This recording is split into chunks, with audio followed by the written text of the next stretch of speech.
Com muita alegria que a gente recebe de Deus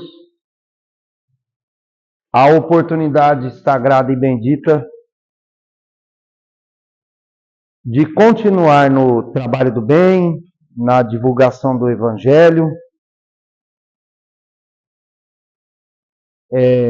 podendo estudar e compartilhar com os irmãos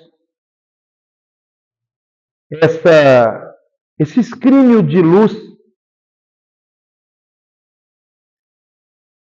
que é os ensinamentos de nosso Senhor Jesus Cristo, que estão nos evangelhos,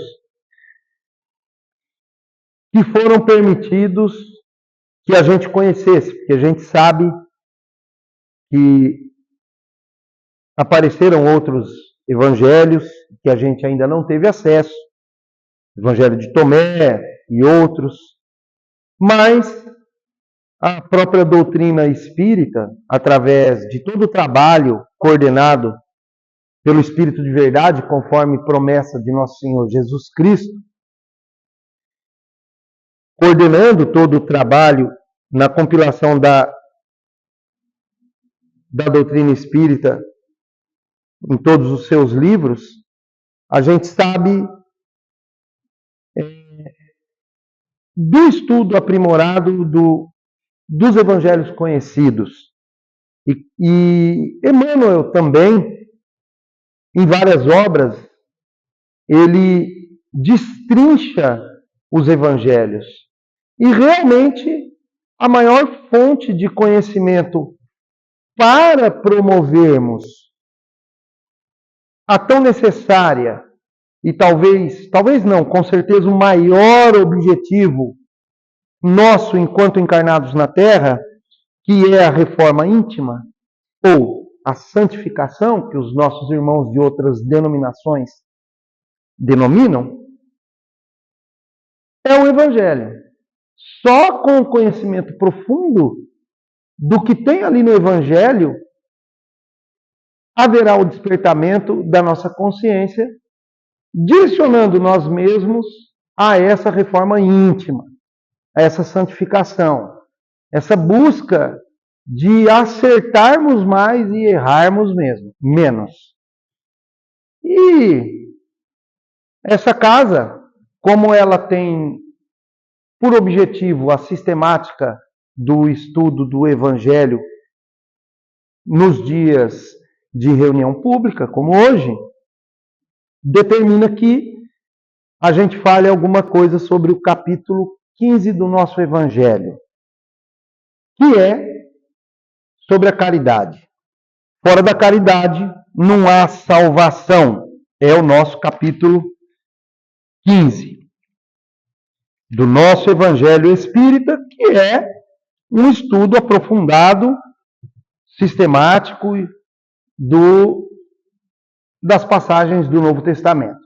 Os principais pontos explicados à luz do Espiritismo, trazendo ao conhecimento muitas coisas que Jesus ensinou, mas que na época ele ainda não podia explicar tudo por causa da própria situação de evolução daqueles que habitavam aqui à época em que ele esteve encarnado. Muito bem. Fácil falar em caridade, principalmente na material. Caridade material todo mundo consegue fazer. Mas o Emmanuel, no Pão Nosso, na lição 31, página 77, aliás, essa é uma das obras que ele explora grandemente o Novo Testamento inteiro. Mas ela é composta de mais 3. Não é uma obra para você pegar e ler, acabar com o livro. Não. A gente chama esse tipo de livro aqui de devocional. Uma lição para cada momento, para cada dia. É o Pão Nosso, Vinha de Luz, Caminho, Verdade e Vida, e tem mais um que eu sempre esqueço. Fale? É esse mesmo. E tem mais, tem mais obras do Emmanuel nesse sentido, pela psicografia do Chico, explorando o Novo Testamento, trazendo lá cartas de Coríntios, Colossenses, Tessalonicenses e explicando o contexto. Nessa lição 31, ele fala o seguinte: todas as vossas coisas sejam feitas com caridade. Então aqui, para aquele que acha que caridade é no Natal se vestir de Papai Noel e abraçar as criancinhas, pegar a carta lá no correio, dar um presentinho pro pobre, esquece. Isso aí é fácil. Isso aí é uma caridade totalmente superficial que muitas vezes a gente faz para desencargo de consciência. Ah, mas eu vou lá no centro, eu faço sopa, eu sirvo água, eu limpo o centro. Beleza. Você está treinando. Você sabe para que você está treinando? Para imprimir no teu espírito a virtude da caridade. O que é muito diferente de fazer a caridade material. Então nós precisamos da caridade material, sim, demais, para treinar nosso espírito. Porque nosso espírito não tem essa virtude ainda. Ou você acha que tem? Quer ver? Você está na rua, o cara te fecha lá, quase causa um acidente grave. O que você faz na hora? Ô, seu filho de Deus abençoado, obrigado por ter treinado a minha paciência. É assim que você faz? A gente tem vontade de matar o cara. Se a gente puser, a gente desce do carro e pega o carro de pau. Não é isso que a gente faz? Isso se chama reação normal nossa. É o nosso estágio espiritual. Quando a gente tiver a reação contrária, de conseguir se conter e fazer até uma prece e agradecer por não ter acontecido nada, aí é porque a gente já está desenvolvendo realmente a virtude da caridade no nosso espírito. Quer ver outro exemplo? A gente assiste o noticiário, se apertar a televisão sai sangue. Ou lixo. Escorrerá lixo.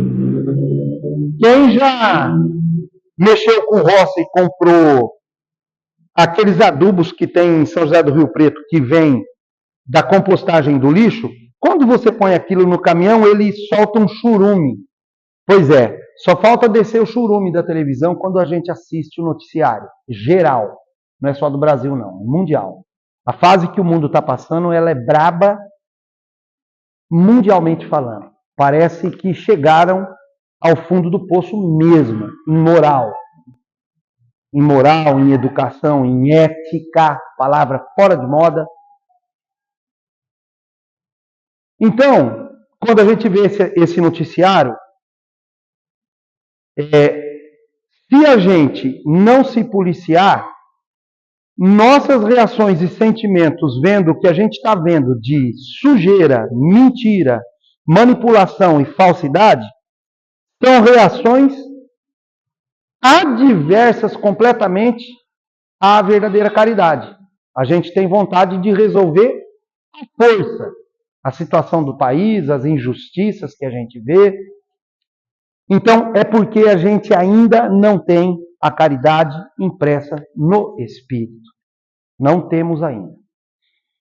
Mas as casas de religião, todas elas, que têm trabalho no bem e que têm o estudo do Evangelho, cumprem o desiderato que faz jus à existência delas. Estão nos colocando em treinamento para desenvolvermos a virtude sagrada, sem a qual não conheceremos a Deus.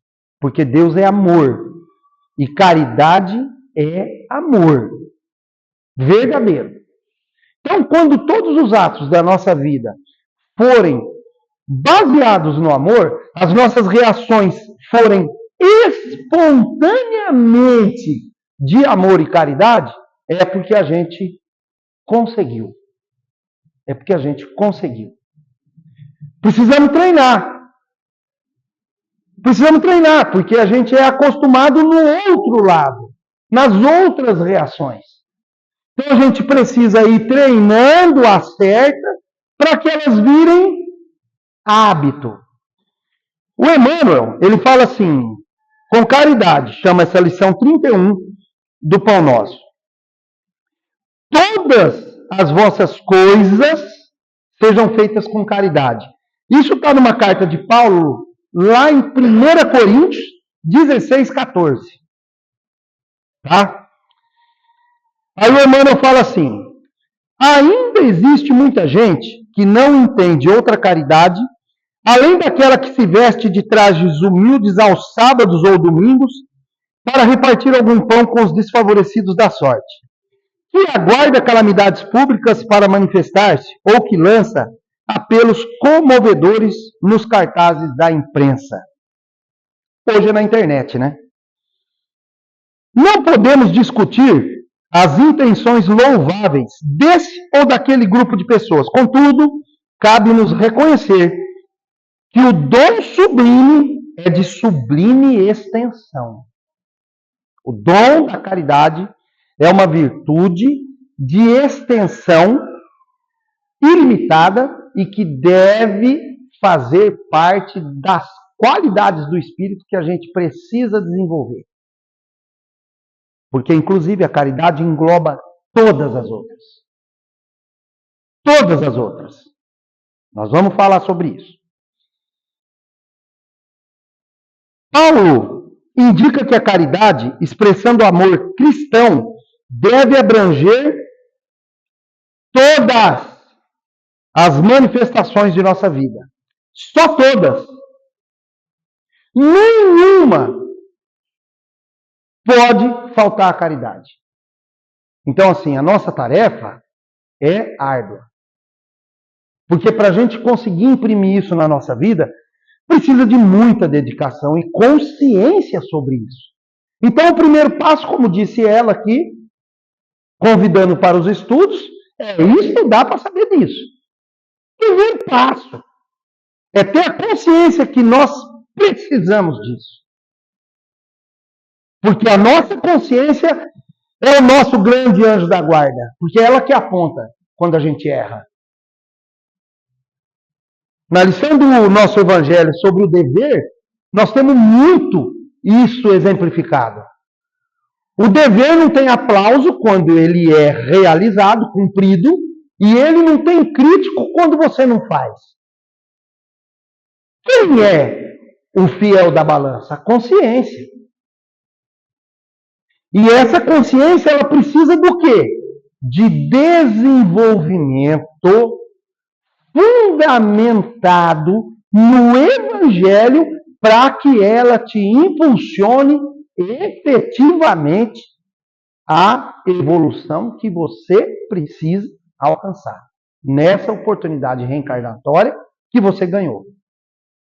E pasmem, como diz na outra lição do nosso Evangelho sobre os trabalhadores da última hora, ali tem um puxão de orelha no finalzinho daquele capítulo, chamando a atenção do espírita. Tem ou não tem? Quem lembra da lição? Os trabalhadores da última hora são os cristãos espíritas. Por quê? Gozam do fruto do trabalho de todos os outros que vieram, de todas as outras religiões, e ainda contam com as revelações espirituais de Jesus, que não foram colocadas nas outras religiões e nem na época que ele teve entre nós encarnados. Então, a cobrança, olha, você nasceu num país de paz, você nasceu cristão, e olha que maravilha, espírita. Você pensa que a cobrança vai ser pouca? Porque tem outra lição lá que fala o seguinte, ó, muito se pedirá quem muito recebeu. Aonde a gente se enquadra aí? Nós recebemos tudo. Tudo que podia receber de bom para conseguir evoluir. Não recebemos facilidade, porque Jesus não prometeu para ninguém. Jesus prometeu facilidade? Ele teve facilidade? Algum missionário dele teve facilidade? Não teve. Pelo contrário, ele falou assim, ó, tem de bom ânimo, no mundo tereis aflições, Mas tenha de bom ânimo, porque eu venci o mundo. Então nós vamos vencer também, se a gente tiver bom ânimo. Bom ânimo, gente, é a falta de preguiça, é a boa vontade, que está até na oração. Paz na terra e boa vontade, aos homens de boa vontade, né? Quem tem boa vontade é aquele que vence a má vontade, a preguiça de caminhar no certo, de galgar os degraus que precisam ser galgados para que a gente consiga melhorar alguma coisa.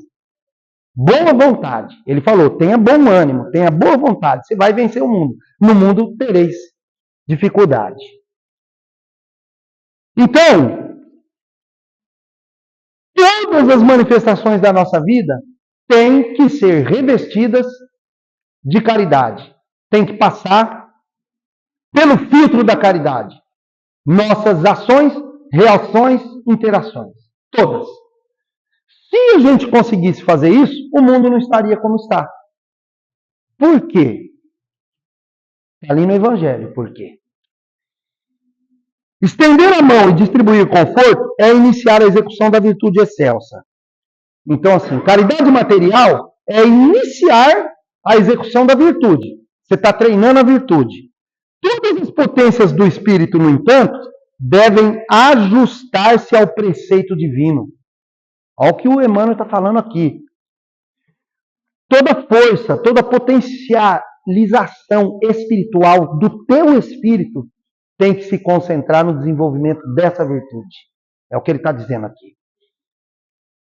Porque a caridade em falar, a caridade em ouvir, a caridade em impedir, a caridade em favorecer, a caridade em esquecer, a caridade em recordar. Tempo virá em que a boca, os ouvidos, os pés, expressões da nossa atuação espiritual pelo veículo terrestre, serão aliados das mãos fraternas nos serviços do bem supremo. O que ele está dizendo? Ele está dizendo que todos os nossos atos refletirão essa caridade que a gente precisa desenvolver para o espírito ser caridoso verdadeiramente. Cada pessoa, como cada coisa, necessita da contribuição da bondade de modo particular. Homens que dirigem ou que obedecem reclamam-lhe o concurso santo, a fim de que sejam esclarecidos no departamento da casa de Deus em que se encontram. Sem amor sublimado, sem caridade, haverá sempre obscuridade gerando complicações. Desempenha as mínimas tarefas com caridade, desde agora. Se não encontras retribuição espiritual no domínio do entendimento dos outros seres humanos, em sentido imediato, sabes que o Pai acompanha todos os filhos devotadamente. A pedras e espinheiros, fixe-te em Jesus e passa. Por quê? Quando a gente pega o nosso capítulo 15, fora da caridade numa salvação, ele começa com a figura do julgamento final, alertando que, é lógico que Jesus usava a parábola, não se afastando muito dos fatos corriqueiros e daquilo que se conhecia dentro da lei mosaica, para ele atingir os corações da época. Então ele começa com o julgamento final e ele fala da figura do bom pastor que vai separar as ovelhas dos bodes. E aí ele classifica como bode aqueles que nunca auxiliaram ninguém. E ele fala, ó, benditos sejam vocês, benditos do meu Pai, que quando eu tive fome me desse de comer, quando eu tive sede me desse de beber, quando eu estava nu me vestiste, quando eu fui preso me visitaste, quando eu estava enfermo me visitaste. Passai à direita, vós benditos de meu Pai. E vocês, malditos, bodes, vai para a esquerda. É a figura do julgamento final, tá? Porque eu tive fome e não me deste de comer, a mesma ladainha. Aí, aqueles que iam passar para a direita falaram, mestre, quando foi que a gente fez isso? Que a gente te viu nu, te vestiu, que a gente te visitou na prisão, ou doente, que a gente matou a sede. Não, quando vocês fizeram isso a qualquer um dos mais pequenos, foi a mim que fizeste. E aí os outros respondem, mas quando foi que a gente não fez? Exatamente quando você não fez aos outros. Quando vocês não exerceram a bondade, não exerceu a caridade.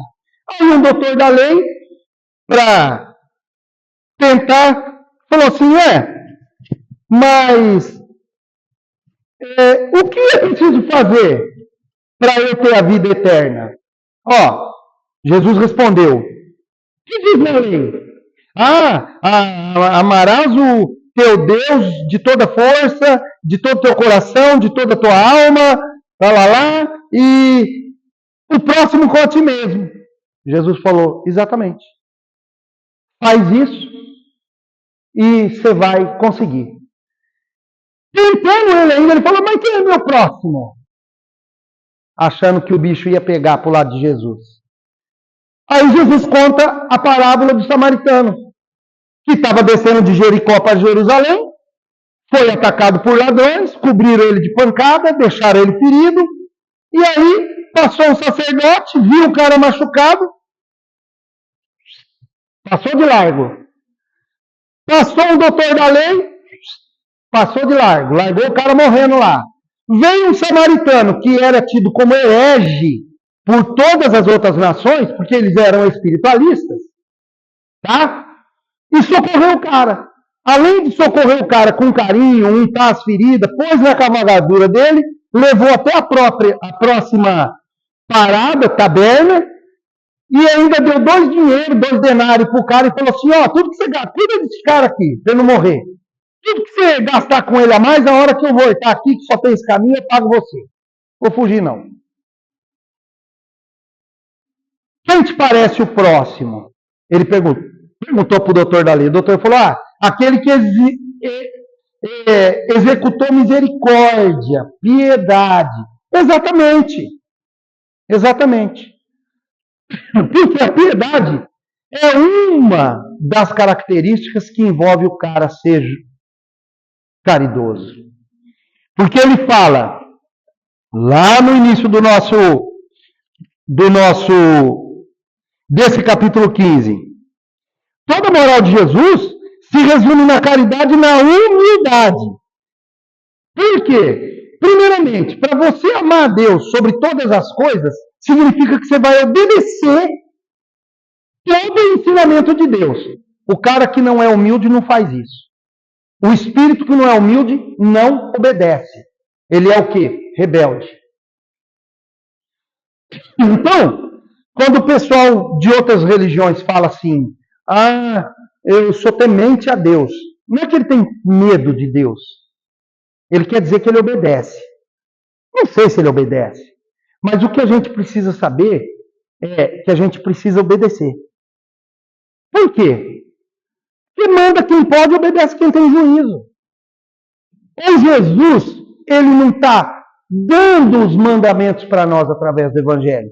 Você acha que é brincadeira o que Jesus deixou para nós de ensinamento? Jesus não escreveu nada. Os primeiros evangelhos foram escritos por seus discípulos, que a gente nem sabe direito quem é. Os estudiosos falam que Lucas escreveu muito, tá? Porque ele era médico e ele sabia escrever. A maioria era humilde, não sabia nem escrever, era tudo pescador. Imagina, naquela época, quem que escrevia? Só os doutores das leis.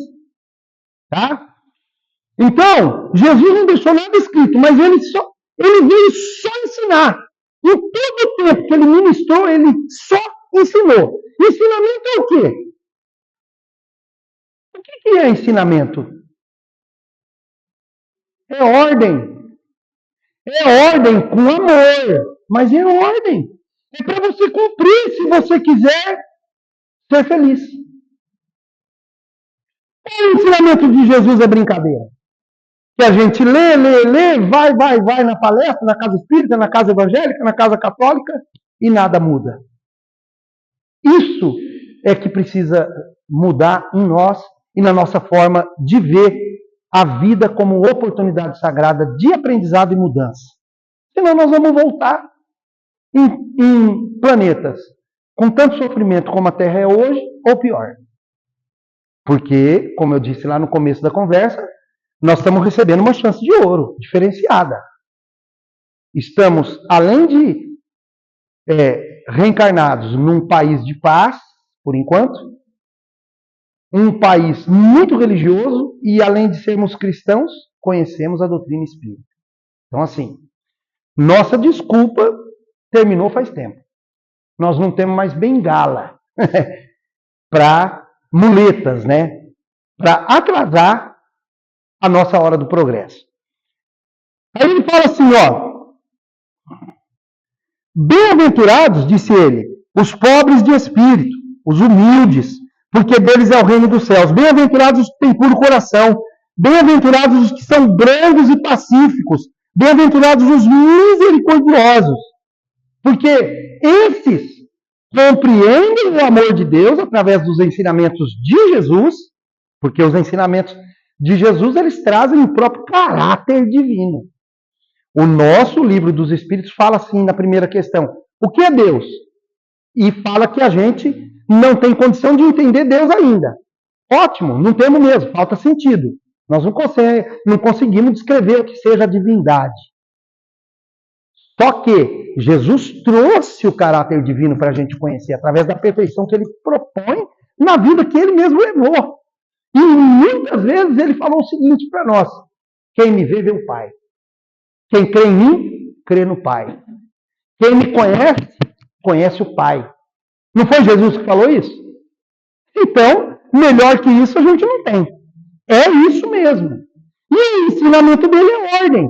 E quando se fala que precisa de humildade, de brandura, de ser de paz, e que são benditos esses, é porque eles têm essa humildade, essa brandura, essa doçura para obedecer a Deus, obedecer aos ensinamentos. E aí, esse que desenvolve isso, ele ama a Deus sobre todas as coisas. Porque ele quer ir para o Pai. E amando a Deus, ele consegue amar o próximo. Porque você não consegue amar o próximo sem amar a Deus. Você nem conhece Deus. Você não conhece Deus. Você conhece o próximo. E Deus se manifesta à criatura de que forma? Sempre através de outra criatura. Deus se manifesta às criaturas através das próprias criaturas, porque Ele não se materializa para vir no nosso mundo e nos ajudar, nos trazer progresso, revelação científica, tudo para o nosso bem. Não, Ele não faz isso. Ele se manifesta às criaturas através das próprias criaturas, então nós temos que amar as criaturas, senão nós não amamos a Deus. Simples assim. Simples entender isso. Então, fora da caridade, que compreende isso e que desenvolve todas as outras virtudes que o espírito humano precisa desenvolver, não se compreende Deus, não se obedece a Deus, não se ama o próximo. E o próximo não é só os nossos irmãos encarnados da raça humana, mas é a natureza, os recursos, os animais que não sabem falar e pedem, clamam ajuda. Tudo da criação divina precisa ser amado por nós. Por isso que ele fala que todas as nossas reações e atitudes precisam estar inundadas de amor, de caridade verdadeira. Porque fora da caridade não há salvação. Não é fora da verdade, fora da igreja, fora do centro espírita, não. É fora da caridade. Porque aquele que conseguir incluir no seu espírito todas as boas virtudes que edificam e que despertam o ser para ser verdadeiramente caridoso, está no caminho certo. Ele tem a salvação. A salvação é simplesmente você conseguir evoluir o teu patamar, não necessitar mais reencarnar em planetas de tanto sofrimento, prova, expiação como o nosso. Isso para nós é a felicidade prometida. E é a felicidade que promete-se no Evangelho, é essa esperança dessa colocação como Espírito Eterno numa situação melhor para nós. Por isso que ele fala, fora da caridade não há salvação. E Paulo, numa de suas cartas, ele fala, olha, não adianta. Então, não adianta. Mesmo que eu falasse, e Paulo falava 8, 10 línguas, né? Por isso que ele foi usado por Deus para sair pregando os ensinamentos de Jesus pelo mundo conhecido. Graças às viagens dele, o evangelho chegou ao Ocidente, senão talvez até hoje não estaria aqui. Então o Paulo mesmo, ele que era um dos caras mais estudados da época, de maior conhecimento, de maior cultura possível, ele fala, olha, não adianta eu falar a língua dos anjos, eu falar todas as línguas dos homens. Tem até a música, né, do Legião Urbana, né? Ainda, eu desafino até em parabéns, mas é essa aí, que eu falasse a língua dos anjos, não é isso? Que eu falasse a língua dos homens, que eu fosse um símbolo retumbante, nada disso adianta. Se o meu espírito não tiver compreendido e se revestido da virtude da caridade, que embola todas as outras. Perdão, doçura. Por isso que ele fala, ó, a caridade em falar, a caridade em ouvir. Oi, Emmanuel. É no dia a dia, é no trânsito, é no trabalho, é com o empregado, é com o patrão. Caridade no falar, caridade no ouvir, caridade no fazer as coisas com amor. Na casa espírita, a sopa. Imagina o cara fazendo uma sopa fraterna com ódio no coração. Ai daquele que come aquela sopa. A mulher, dona de casa, o marido que cozinha em casa, com raiva, manipulando os alimentos. Que energia vai estar ali? Entende? Como que a gente precisa ampliar a visão, né? Nos relacionamentos, nos negócios. Quem é comerciante, acima de tudo, tem que estar esse temor a Deus. Por quê? O que você faz quando ninguém está vendo? O que você faz quando ninguém sabe aquilo que está por trás do que você está fazendo? Então, assim, a tua honestidade, a tua honra, a tua seriedade, teu senso de justiça, tua ética, ela não pode ser de aparência para que você consiga se considerar caridoso. Ela é um problema da tua consciência para com o Pai. Porque o Pai, e só Ele, conhece pensamento. Deus conhece pensamento. Ele é o único. Espírito de luz não tem esse acesso, ninguém tem, só o Pai. Só o Pai. E eu sou testemunha disso. E dou testemunho para vocês. O Gilberto conhece minha casa, já me visitou. Eu cuido lá de uns 50 gatos, 9 cachorros de acolhimento. Eu e minha mulher. E isso aconteceu na minha vida a hora que eu estava mais livre. A hora que eu criei minhas filhas, que minhas filhas foram seguir o caminho delas. Então hoje, e eu sempre tive um espírito aventureiro.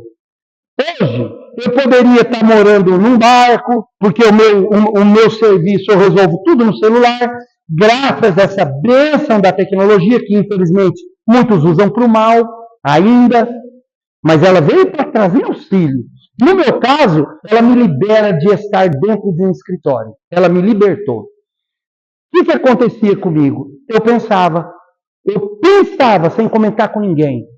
Puxa vida, agora que eu podia estar livre, morando num barco, morando numa beira de mar, em qualquer lugar, lá no Pantanal, mas não para a onça me arrastar, né?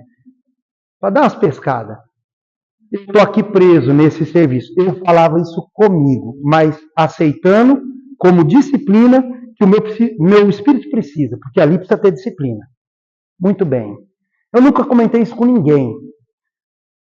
Eu faço meus estudos do Evangelho todo dia de manhã, junto com mais 7, 8 livros que eu vou estudando, e isso vai ajudando a gente a edificar o próprio espírito e as conversas que a gente tem por aí.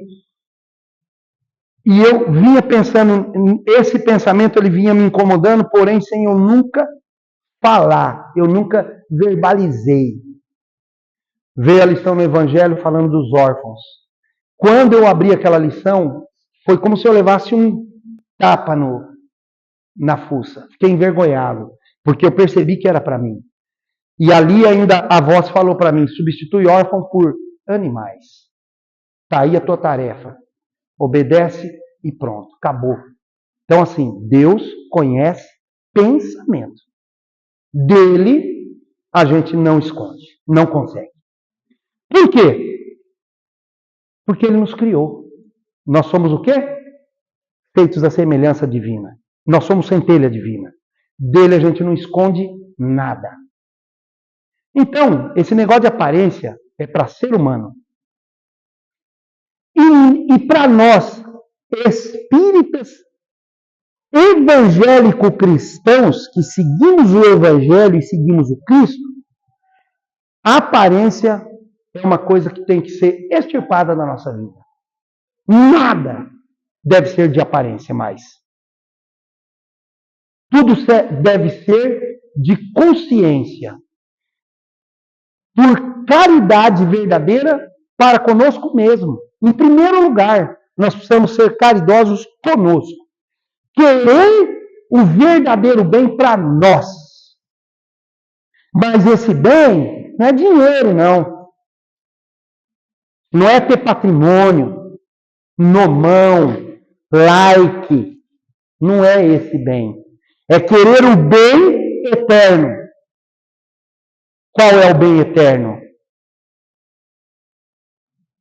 É estarmos bem situados como espíritos eternos que conseguiram desenvolver as virtudes que edificam e são plenas, trazem plenitude, trazem a felicidade real, duradoura, totalmente ao contrário das coisas que o mundo oferece. Então, em primeiro lugar, a caridade verdadeira ela tem que ser exercida para conosco mesmo. A gente tem que dar essa oportunidade para nós. Desenvolvendo a nossa consciência pelo estudo, desenvolvendo a vontade, o bom ânimo, a boa vontade e trabalhar arduamente, como ele disse. Precisamos trabalhar arduamente para conquistar essas virtudes a benefício nosso. E lógico que espalhando esse bem é o que Jesus diz do reino dele. O reino dele tem que nascer em primeiro lugar no nosso coração. À nossa volta, àqueles que convivem conosco no nosso trabalho, no nosso dia a dia, na nossa família, na casa espírita, na igreja. Aí esse reino de Deus se instaura definitivamente.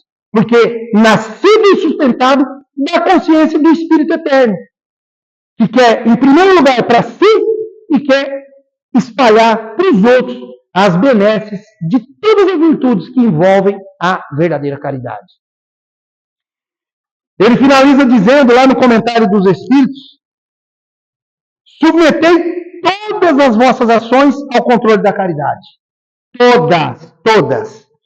E vossa consciência vos responderá.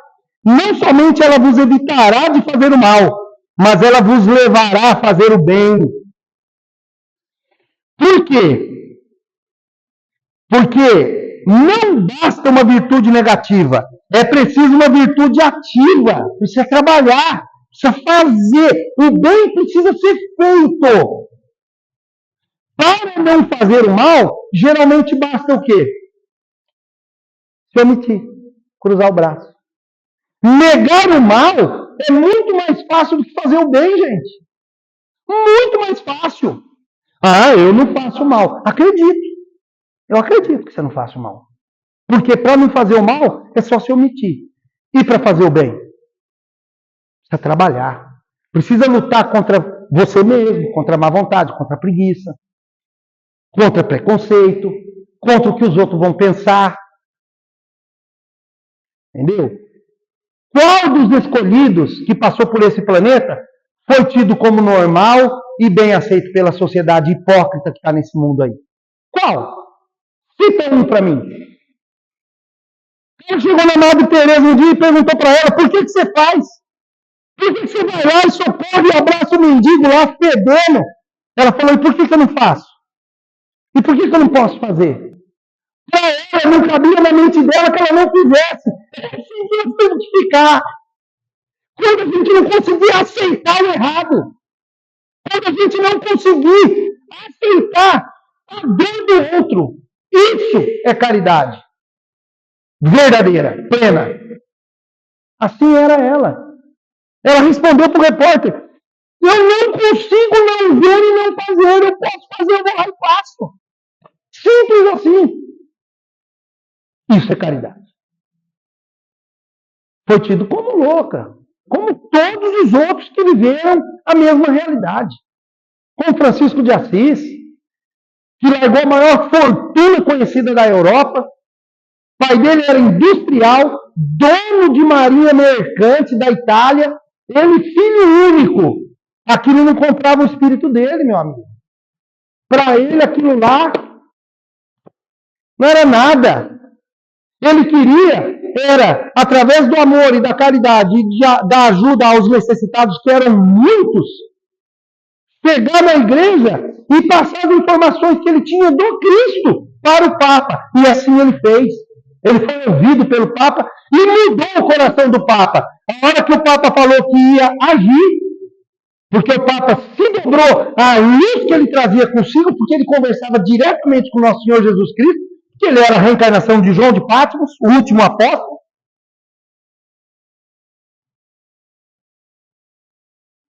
O clero matou o Papa. Essa é a reação do mundo. Tá? Então nós não podemos ter medo. E não podemos achar também que a gente vai encontrar facilidade para essa transformação. Não! Mas nós temos que ter a certeza que é esse o caminho certo. E é. E é. É preciso uma virtude ativa. Para fazer o bem, é preciso sempre a ação da vontade. Para não fazer o mal, basta frequentemente a negligência. Meus amigos, agradecei a Deus que vos permitiu pudesseis gozar da luz do Espiritismo. Não porque só aqueles que a possuem podem ser salvos, mas porque, vos ajudando a melhor compreender os ensinamentos do Cristo, ela vos faz melhores cristãos. Fazei, pois, que vos vendo, se possa dizer que o verdadeiro espírita e o verdadeiro cristão são uma, só e a mesma coisa. Porque todos aqueles que praticam a caridade são os discípulos de Jesus, qualquer que seja o culto a que pertençam. Então, que Jesus nos auxilie a compreender a tarefa que nós temos pela frente para conosco mesmo, não é para os outros, não. Ninguém salva ninguém, ninguém imprime progresso em ninguém. Isso é problema de cada um com a sua consciência e com a sua paternidade eterna, que é Deus. Isso é um problema nosso com o nosso Pai. Temos Jesus por apoio, por mestre, por irmão mais velho, por expressão maior do amor que veio à Terra, de braços abertos e sempre pronto a segurar as nossas mãos e nos ajudar a trilhar o caminho correto, seja ele da dificuldade ou da dor que for. Nós temos Jesus. Essa é a nossa esperança. Essa é a nossa alegria. Jesus, alegria dos homens. Tem a música, né? Coisa mais linda do mundo. Jesus é a nossa alegria. Ele é a nossa sustentação. É a sabedoria dele que nós temos que implorar todos os dias nas nossas preces. A sabedoria divina. Como Salomão fez. Por que Salomão ganhou tudo de Deus? Salomão foi empossado como rei dos judeus com 16 anos. Sabia nem fazer o ó. O bumbum, né? Como falam por aí. Não sabe fazer o ó com o bumbum. Com 16 anos governar aquele povo. Ô Zé, você imagina? Governar os judeus com 16 anos. Como é que vai ser isso? Ele se sentiu perdido, ajoelhou e falou: meu Deus, me dá sabedoria. O que Deus fez? Além da sabedoria, deu riqueza, deu fama, deu glória. Tem até o julgamento das duas mães que estavam disputando o bebê. Ele manda buscar a espada. Fala: parte o bebê no meio. Porque nenhuma entregava, né, de quem que era ele. Parte o bebê no meio. Aquela que era a mãe falou: não, dá para ela. Ele falou: dá para essa porque o bebê é dela. Que a outra nem se tocou. Ela tinha perdido o dela, ela não estava nem aí se a outra perdesse o dela. Essa sabedoria não era dele, não era de homens. E ele teve porque ele pediu para Deus. Nós precisamos pedir sabedoria. Nós precisamos de sabedoria. Conhecimento vem por ler, por estudar, por ouvir. Conhecimento. Ciências, filosofia, religião, conhecimento vem dessa forma. Sabedoria é divina. Vem por meditação, vem por oração, por você pensar nas coisas de Deus para que elas se revelem para você. Nós precisamos de sabedoria. Nós precisamos de ânimo bom e pronto somente para fazer o bem. Nós precisamos pedir isso toda hora, todos os minutos, todos os dias de nossas vidas. Por quê? Porque estamos numa atmosfera muito agressiva que nos arrasta ao contrário. Paulo falou sobre isso. Não é contra a carne a nossa luta, mas contra as potestades e principados instaurados nas alturas que tentam nos derrubar toda hora. Paulo, em uma das cartas dele, em vários pontos, ele dá aulas de mediunidade, de atuação do Espírito na matéria, os 3 corpos. Nós precisamos de sabedoria e precisamos de conhecimento, de estudo, de desenvolvimento de consciência. Que Jesus nos conceda isso. Que Jesus abra nossas visões, assim como as escamas caíram dos olhos de Saulo de Tarso, quando ele se converteu a Jesus Cristo e se transformou em Paulo. Que essas escamas caiam dos nossos olhos e que a gente desperte realmente para o nosso compromisso e a nossa realidade como espíritos eternos, para que a gente consiga ganhar virtudes e mais virtudes que venham compor a verdadeira caridade, porque fora da caridade não há salvação. Que Jesus nos abençoe, nos ilumine, nos guarde, nos dê um final de semana iluminado e de muita reflexão, de muito estudo, de muita dedicação ao bem em todas as nossas atitudes, pensamentos e sentimentos. Que assim seja.